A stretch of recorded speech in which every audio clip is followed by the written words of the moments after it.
जहां प्रदेश 1 लाख करोड़ के कर्जे में हो, विकास के लिए पैसा ना हो, तनख्वाह मिलने में देरी होती हो, वहां 2000 करोड़ रुपया कम लगे। 500 करोड़ रुपया 2 बार बगैर ब्याज के मिला, वो भी कम लगा क्या। 93,000 मकान प्रधानमंत्री आवास योजना में मिले और इससे पिछली बार 12,000 मकान अलग जब आपदा आई थी तब भी दिए गए, तब भी सैकड़ों करोड़ रुपये दिया गया। राज्य से वो पैसा खर्च भी पूरा नहीं हुआ और उस पैसे का एक हिस्सा वापस चला गया। नरेंद्र मोदी जी की सरकार में हिमाचल के लिए सदा बढ़ चढ़कर सहयोग किया है, पैसा दिया है और अब भी कोई कमी नहीं है। राज्य की सरकार का मन छोटा है कि आवास योजना के मकान अगर मोदी जी देते हैं तब भी उनका नाम लेने के लिए तैयार नहीं। प्रधानमंत्री ग्रामीण सड़क योजना में 2700 करोड़ की सड़कें देते हैं तब सांसद का नाम लगा के राजी नहीं। और इसी तरह से अन्य बड़े प्रोजेक्ट के लिए पैसा देते हैं तो उस पर भी गति नहीं मिलती। मैं आपको बहुत सारे उदाहरण दे सकता हूं, लेकिन आज नहीं देना चाहूँगा, लेकिन इतना ही कहूँगा, बड़ा मन करके राज्य की सरकार को राजनीति करनी चाहिए। प्रधानमंत्री मोदी की एक बहुत बड़ी सौगात दुनिया भर के लिए है कि दुनिया भर के लोग स्वस्थ रहें, निरोग रहें और योग करते रहें। ये भारत का एक बहुत बड़ा योगदान दुनिया भर के लिए है और ये देन किसी की है तो प्रधानमंत्री नरेंद्र मोदी की है। देखिए, जब से सरकार बनी है तब से इससे कोई खुश नहीं, ना राज्य के लोग, ना सरकार के मंत्री, ना कांग्रेस के कार्यकर्ता।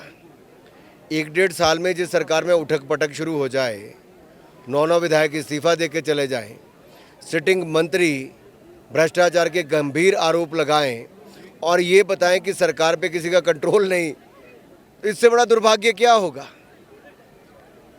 और जहां तक वन नेशन वन इलेक्शन की बात आपने माननीय पीपी चौधरी जी जो हमारे जेपीसी के चेयरमैन हैं, देखिए बड़ा मन करके इन्होंने इस कमेटी का आयोजन किया है। किसी की बात सुनते हैं, हर तरह का पक्ष सामने आने देते हैं। आज बहुत सारी बड़ी बात एक हिमाचल प्रदेश में जो हुई, हिमाचल प्रदेश इकलौता राज्य ऐसा है जिसने 8 अप्रैल 2010 को इसी विधान वन नेशन वन इलेक्शन पे चर्चा की। सुरेश भारद्वाज जी उस प्राइवेट मेंबर बिल को लेकर आए थे और उस समय उस चर्चा में आज के सिटिंग जो मंत्री हैं उन्होंने उस समय चर्चा में भाग भी लिया था। आज के मुख्यमंत्री स्पीकर उस समय उस सदन के सदस्य भी थे। पूर्व मुख्यमंत्री प्रेम कुमार धूमल जी उस समय मुख्यमंत्री थे, उन्होंने चर्चा में भाग भी लिया। स्वयं सुरेश जी उसको बिल लेकर आए तो वो सारी बातें भी आई और सब ने यूनानिमसली, इन सब ने उस समय आम सहमति से उसको पास किया था। तो कहीं ना कहीं सबके मन में तो है कि एक चुनाव हो जाए तो जनता का पैसा भी बचेगा, समय बचेगा, निर्णय जल्दी होंगे। आज थानों में से 84% से ज़्यादा लोग, पुलिस कर्मचारी, चुनाव के समय चुनावी ड्यूटी पे जाते हैं तो जनता के काम कौन करेगा भाई। टीचर्स हज़ारों की तादाद में इलेक्शन ड्यूटी पे होते तो बच्चों को पढ़ाएगा कौन।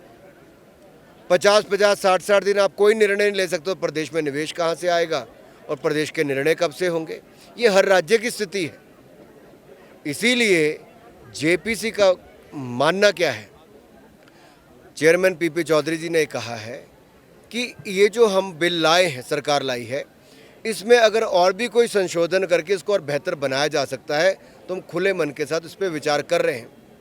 मैं बहुत सारी कमेटीज़ में रहा हूँ, लेकिन जिस तरह से चेयरमैन महोदय ने बड़ा हृदय करके सबकी बात कहना, खुले मन से सुनना, पक्ष विपक्ष हर तरह की बातें आती हैं, लेकिन सबकी बातों को नोट किया जा रहा है और निर्णय भी होंगे। देखिए, आपने बहुत महत्वपूर्ण विषय उठाया क्योंकि मेन स्ट्रीम मीडिया वो है, जैसे आप किसी ने प्रिंट में लिखा, किसी ने इलेक्ट्रॉनिक मीडिया में दिखाया, लेकिन आज एक डिजिटल मीडिया का भी अपना प्रभाव है और एआई के आने के बाद क्या सच है क्या झूठ है इसका कोई पता ही नहीं चल पा रहा।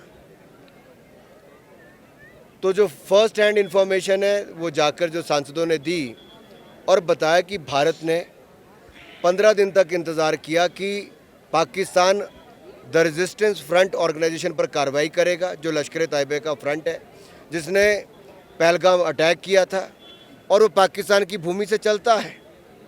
लेकिन जब पाकिस्तान ने कुछ नहीं किया तब जाके भारत ने 9 आतंकवादी ठिकानों पर प्रहार किया, बम विस्फोट किए, मिसाइल अटैक किए और वहाँ पर सैकड़ों आतंकवादियों को मारने का काम किया। हमने वहीं तक रोक की।